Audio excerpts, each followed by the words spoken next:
মুহূর্তে আমরা ঢুকতে চলেছি আমাদের যেই স্কুল দিলীপ মণ্ডল এবং তার হারমাদ বাহিনী দখল করে নিয়েছিল, সেই স্কুল আজকে বাচ্চারা ফিরে পেয়েছে।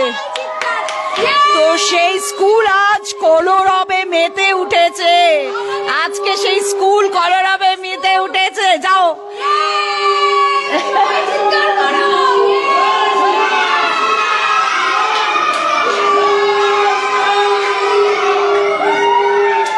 এই যে ডেটটা দেখাতে বলবো, 8/7/24, যেই ডেটে আমাদের স্কুল দখল হয়েছিল, আমাদের বাচ্চাদের ভবিষ্যৎ কেড়ে নেওয়া হলো।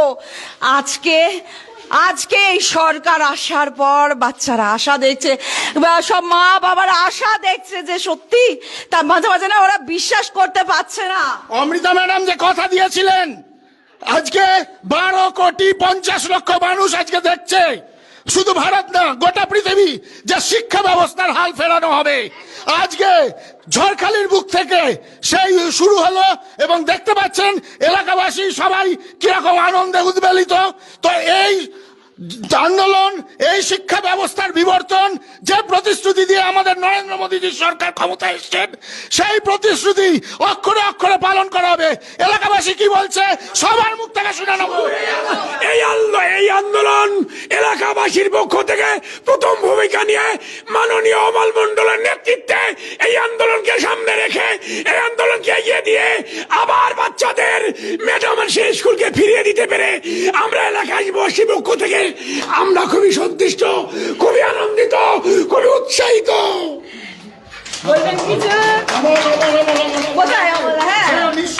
আচ্ছা, হ্যাঁ, যে নিঃশব্দে আমাকে সবসময় বলতো, ম্যাডাম আপনি আসুন, আমি এলাম না। যেদিন আমি স্কুল খুলবো তার আগে আমি স্কুলে ঢুকবো না, আমার বাচ্চা ছাড়া আমি স্কুলে ঢুকবো না। তো এটা একটা আমার এই লড়াই লড়তে লড়তে গলাটা ভেঙে গেছে, কিন্তু এর মধ্যেও একটা আনন্দ আছে যখন নাকি একটু বড় হয়ে গেছে আমার বাচ্চারা কিন্তু ওদের ফিরে পাওয়ার আমার সুখের দিন। আমি আপনাদেরকে দীর্ঘদিন ধরে এই লড়াইয়ে সামিল হয়ে সাথ দিতে পেরেছি এবং আজকে আপনাদের হাতে, আপনাদেরই প্রতিষ্ঠান, আমাদের এলাকাবাসীর প্রতিষ্ঠান আপনাদের হাতে তুলে দিতে পেরে আমি গর্বিত। এটা তোমাদের ঝড়খালিবাসীর